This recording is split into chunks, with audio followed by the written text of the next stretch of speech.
톰 크루즈, 이병헌, 조정석, 류덕환, 변요한. 자, 이들의 특징은 무엇일까요?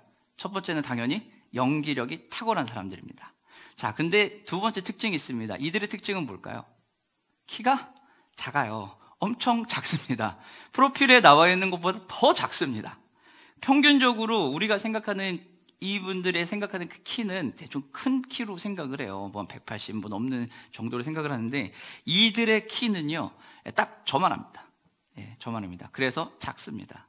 우리가 늘 그렇죠. 이 사람들이 키만 조금만 더 컸으면 더 멋있었을 것 같은데, 물론 이 배우들은 키보다도 가진 연기력으로 모든 걸 커버하긴 합니다.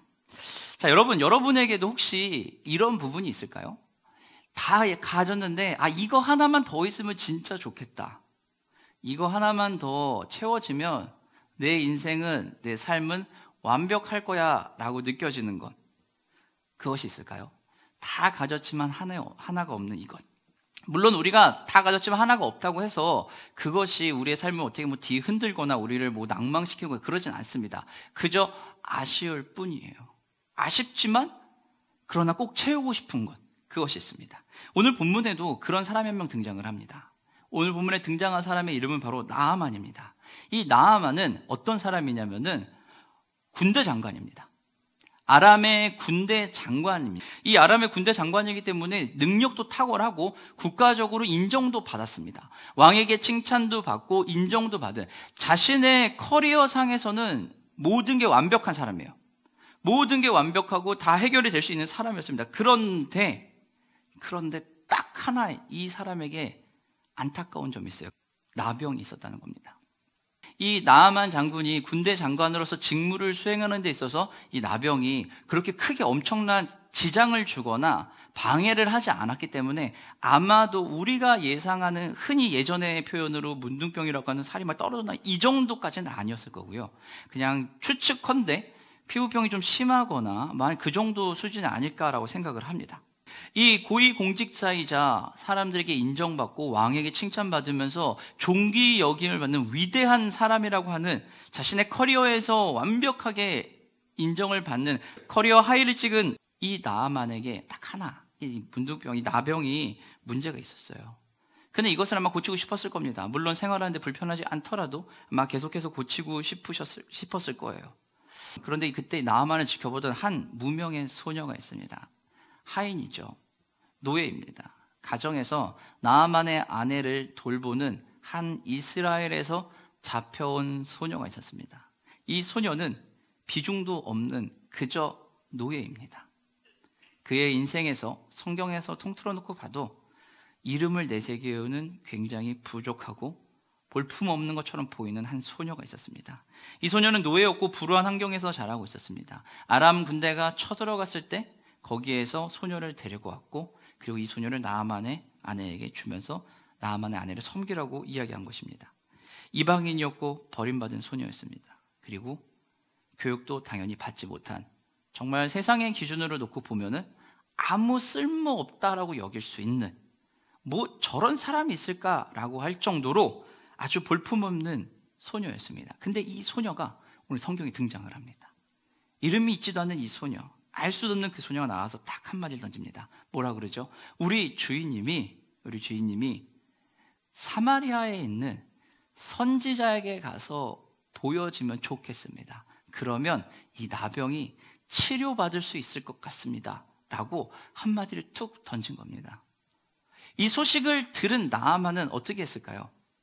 오늘 본문에 보면 뭐라고 이야기하냐면, 그 소식을 듣고 나서 나아만은 왕에게 달려갑니다. 왕에게 달려가서 나의 아내의 여종이 나한테 이런 말을 했습니다 라고 한마디를 하니, 이스라엘 왕이, 아람 왕이 뭐라 그래요?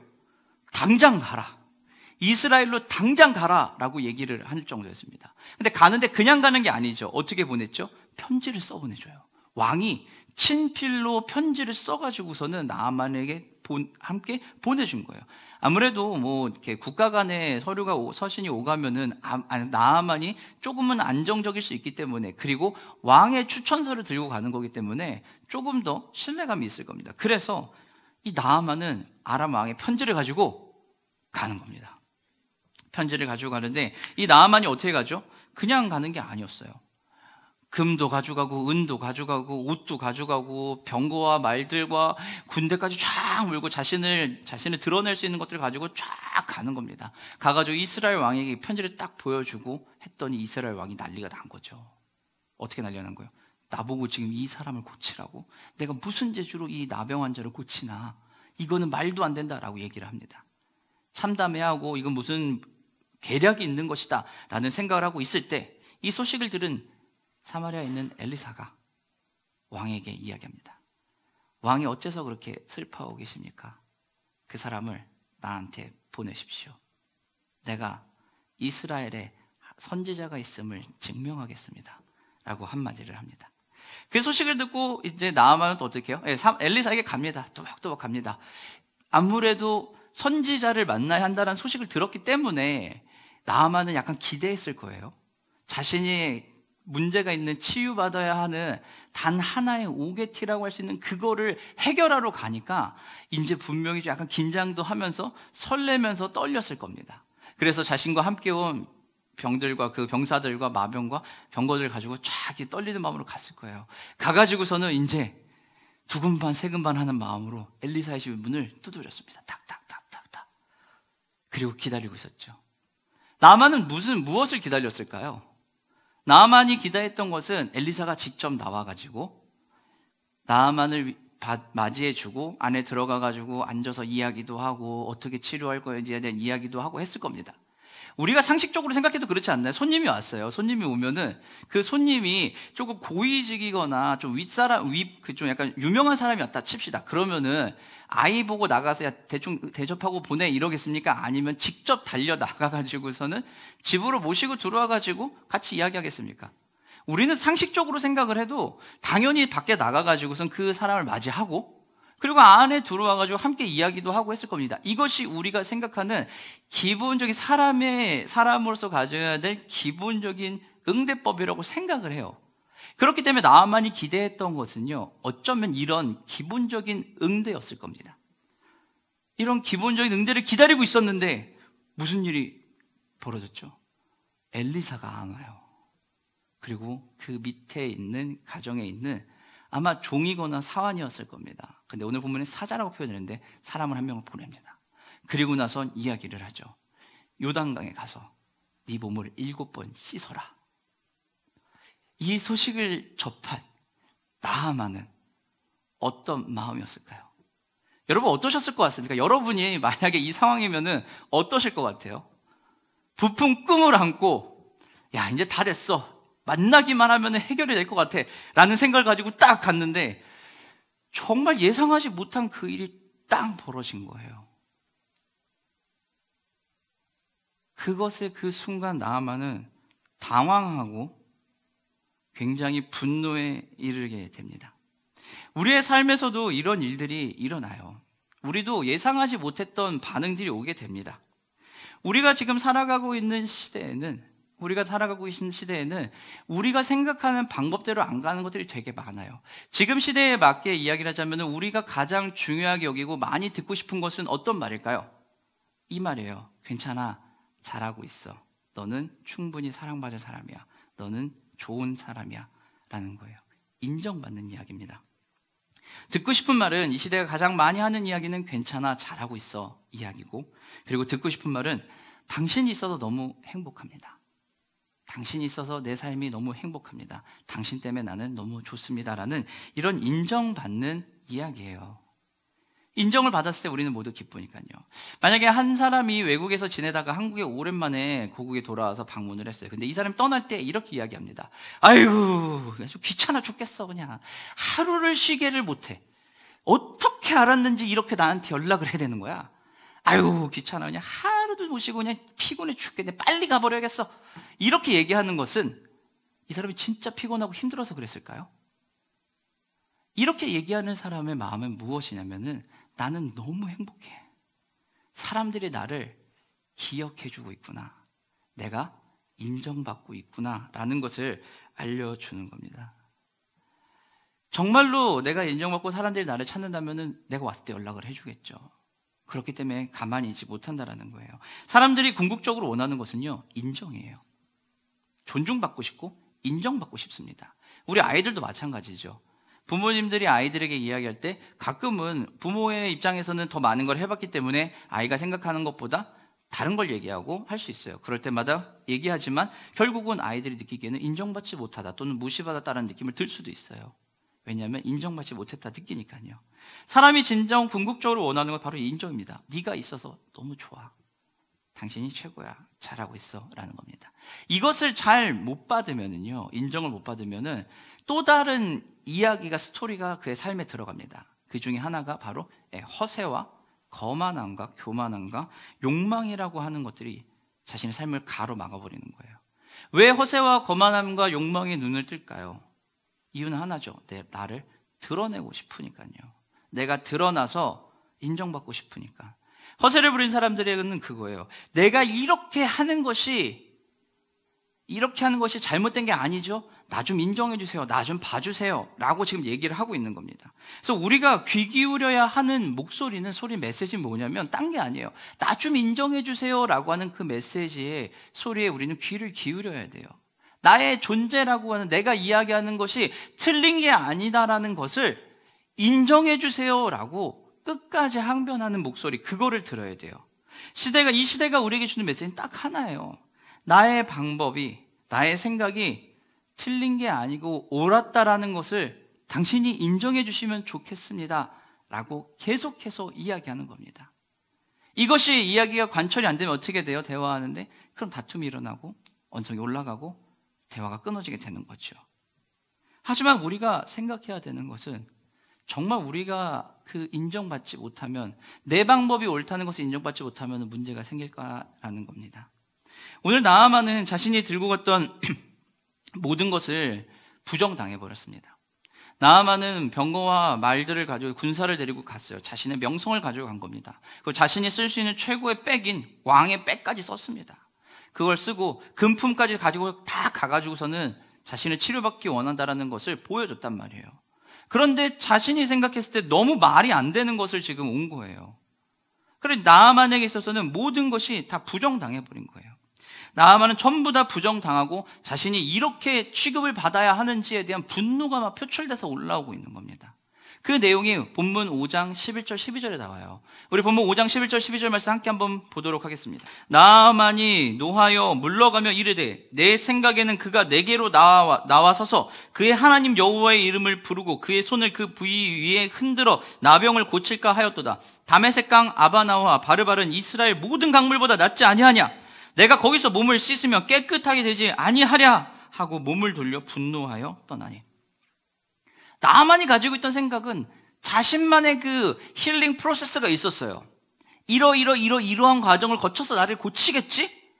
이러한 것이 일어나면 내가 깨끗해지겠지? 라는 걸 이미 생각을 하고 온 거예요. 그런데 무슨 일이 벌어진 거예요? 엘리사는 완전 무시해버린 거예요. 그걸 완전 싹 다 무시해버리는 겁니다. 그럼 나아만이 돌아갈까요? 아니요. 엘리사는 거기를 무시하는 것을 끝내는 게 아니에요. 오히려 하나님의 방법을 정확하게 알려주었다는 겁니다.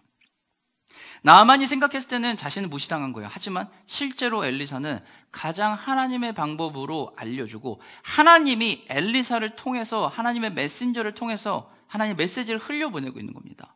오늘 본문에서 엘리사는 하나님이 하신 것을 대리하는 대리인이에요. 오늘 성경에는 독특하게도 엘리사가 누구를 보냈다고 표현을 하죠? 사자를 보냈다고 이야기합니다. 사자를 보냈다는 거예요. 집에 있는 하인을 보냈다, 사환을 보냈다도 아니에요. 단어 자체가 가진 게 사자입니다. 이 사자는 당시 쓰던 언어인 히브리어라고 하는 것에 보면은 말락이라고 하는 단어를 씁니다. 이 말락이라고 하는 단어는 어떤 의미를 가지고 있냐면 메신저입니다. 소식을 전하는 사람인데 누구의 소식을 전하냐면 하나님의 소식을 전하는 자가 바로 이 말락이에요. 오늘 성경에 등장한 이 말락, 사자는 바로 하나님의 메시지가 전달해주는, 하나님의 메시지를 전달하는 역할이 바로 이 사자의 역할이에요. 그럼 이 사자를 누가 보냈어요? 엘리사가요. 즉 엘리사의 말은 하나님이 나아만에게 전달한 것과 똑같은 말이었어요.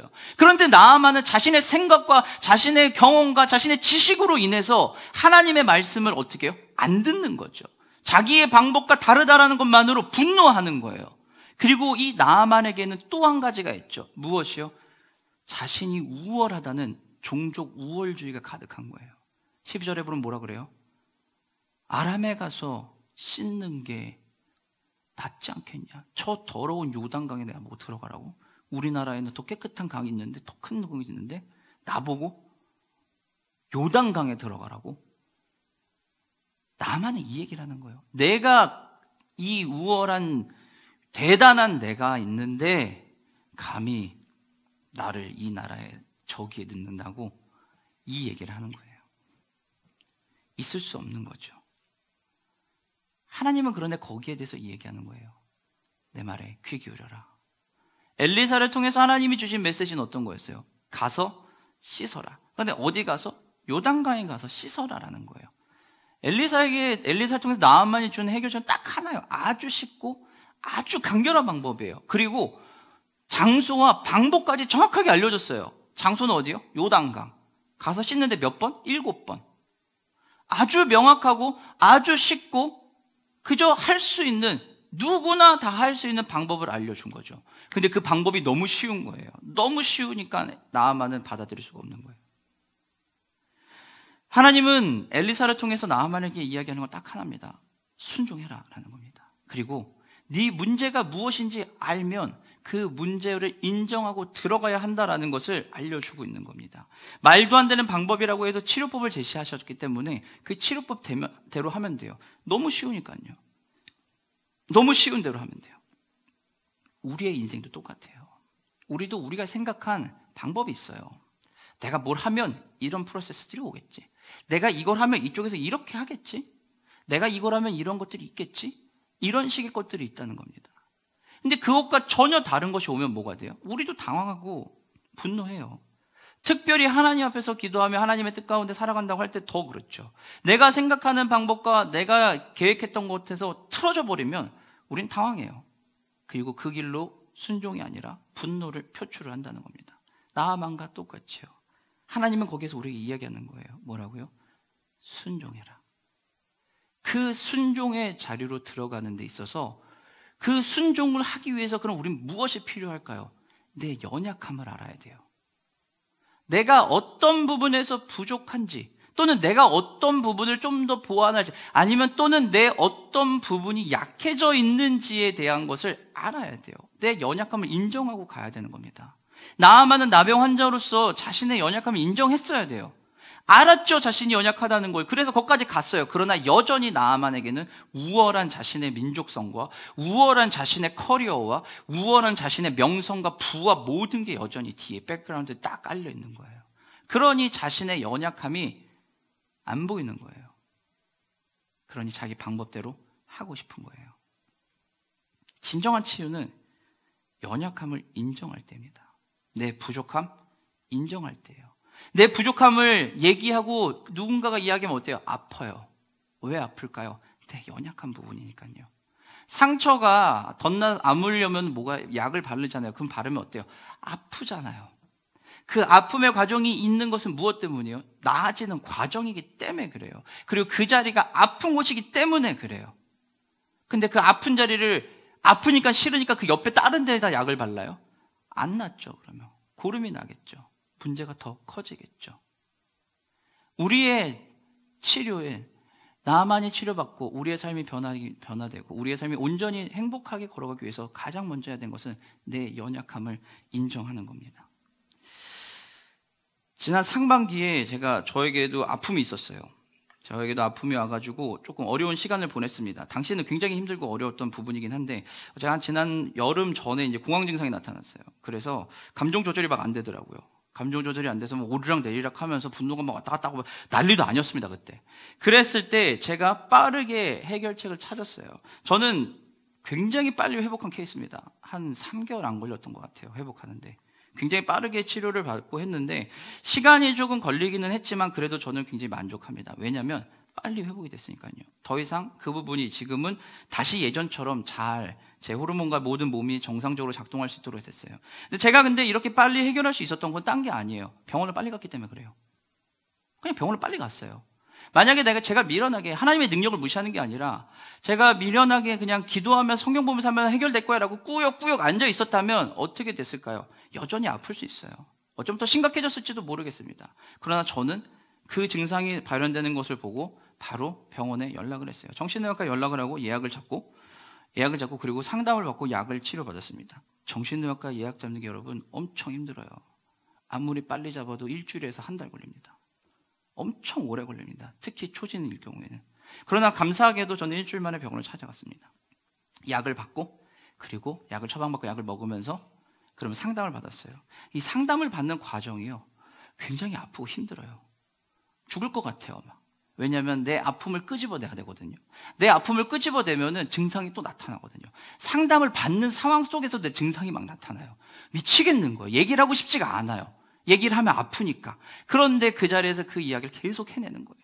계속 하면서 뭘 하냐면 내 안에 있는 연약한 부분이 무엇인지를 계속 찾아가는 겁니다. 약을 받고 치료받으면서 상담을 받으면서 그리고 기도하면서 하나님 앞에 계속 끊임없이 나아갔어요. 그 주님께서 은혜 주셔가지고선 감사하게도, 정말 너무 감사하게도 빠르게 회복이 됐습니다. 지금은 큰 어려움 없이 너무 잘 지내고 있습니다. 근데 이 치료 중에 나타날 수 있는 위기가 있어요. 언제 위기가 있냐면 약간 회복됐을 때입니다. 약을 안 먹어도 될 것 같은 날, 기분이 좋을 때, 아프지 않을, 증상이 잘 안 보일 때, 그때가 위기예요. 그럼 그때 상담을 안 가요. 그리고 약을 끊어요. 임의로. 그러면 다시 아픕니다. 다시 아파요. 이렇게 하면 되는 것 같아 라는 생각이 드는 순간, 그렇게 처방을 내 스스로 내리는 순간 다시 원점이에요. 사랑하는 성도 여러분, 우리가 하나님의 은혜를 누리고 살아가는 우리가 그 원점으로 돌아가는 일을 하고 있는 건 아닐까요? 혹시 여러분이 처한 그 환경들이 있어요. 여러분이 처한 그 환경, 어려움들이 다 존재합니다. 그것이 잘못된 게 아니라요, 그것을 대하는 여러분의 마음이 어떤지를 우리가 살펴봐야 돼요. 나는 내 아픔을, 내 어려움을 인정하고 그 어려움을 잘 겪고 상황을 알고 가는가라는 거예요. 하나님께서, 예수님께서 나병 환자를 치료하시기 위해서 어떻게 하셨을까요? 마가복음 1장 40절과 42절에 보게 되면 내용을 보면은 한 나병 환자가 옵니다. 나병 환자가 와서 예수님에게 얘기해요. 주님, 저 좀 고쳐주세요. 주님께서는 고치실 수 있습니다 라고 얘기하니까 예수님이 다가가서 얘기해요. 네가 정말 낫고 싶냐? 그러니 나병 환자가 얘기하죠. 네, 그렇습니다. 그럴 때 예수님이 다가가셔서 딱 한 가지 행동을 합니다. 어떤 행동을 하셨냐면은 나병 환자의 손을 올리시고 그리고 얘기해요. 네 병이 나았다. 당시에 나병 환자의 손을 올린다라는 것은 어떤 의미를 가지냐면은 절대 건드리면 안 되는 사람. 왜냐? 건드리는 순간 그 사람이 나병에 걸린 것 같은 부정하다라고 얘기하는 상황이 돼버리거든요. 나병 환자가 왜 위험하고 왜 이렇게 많이 등장을 하면 딴 게 아니에요. 이 나병 환자는 부정한 존재이기 때문에 공동체 안에, 내가 살고 있는 마을에 진입이 안 돼요. 살 수가 없어요. 무조건 나가야 돼요. 성문 밖으로. 그럼 내가, 예수님이 나병 환자의 손을 얹었다라는 거는 똑같이 부정해졌다는 얘기거든요. 똑같이 부정해졌다라는 건 뭘 얘기하는 걸까요? 예수님도 나병 환자가 돼서 밖으로 나가셔야 된다는 거예요. 이 모든 리스크를 안고 예수님은 나병 환자의 손을 얹으신 거예요. 그러면서 예수님이 그를 깨끗게 하셨다는 겁니다. 이것은 무슨 얘기일까요? 예수님이 나병 환자가 직접 되심으로 인해서 그 나병 환자는 정상이 된 거예요. 예수님이 더러워지시고 부정해지심으로 인해서 그 사람은 깨끗해짐을 얻은 거예요. 예수님이 내 삶의 문제의 그 자리, 내가 문제에 쌓여서 들어가 있는 내 그 자리에 대신 들어오셔서 예수님이 나를 빼시고 예수님이 그 아픔의 자리에 대신 들어가 계신 거예요. 죽을 것 같은 내 인생에 예수님이 그 상황에서 나를 끄집어내서 평화의 자리로, 화평의 자리로, 샬롬의 자리로 나를 보내시고 예수님이 그 아픔의 자리에 대신 들어가신 거예요. 그게 말로 끝나는 게 아니까 예수님이 친히 어떻게 해요? 십자가를 선택하신 거예요. 십자가는 희생이 아니에요. 예수님이 우리를 사랑하신다라는 분명한 하나님의 증명이고 선택의 사건이었어요. 예수님이 과연 십자가를 선택하셔야지만 모든 게 일어났을까요? 아니요. 그러나 확실하게 보여주기 위해서 예수님은 선택하신 거예요. 내가 너희의 아픈 자리를 다 가져가겠다. 그러니 너희는 이제 평안 가운데 다시 걸어갈 수 있다라는 것을 몸소 보여주셨던 겁니다. 스스로 부정해지심으로 인해 정결하게 하신 거예요. 여러분이 처한 그 환경이 아플 거예요. 답답할 수도 있을 겁니다. 조금 잘 되거나 해결이 된 것처럼 느껴질 수도 있어요. 그러나 여전히 존재하고 있는 아픔들이 있을 거예요. 거기서 예수님은 얘기하시는 거예요. 그 자리에서 내가 대신 들어가고 너는 나와라. 그 아픔 내가 다 가져가겠다. 주님께서 얘기하시는 건 바로 그거예요. 그런데 그럼에도 불구하고 그 은혜를 느끼고 그 은혜를 아는 우리도 가끔 어떻게 해요? 그 자리로 다시 들어가요. 그 자리로 다시 들어가면 어떨까요? 똑같이 아픈 거죠. 그래서 그때 누가 있을까요?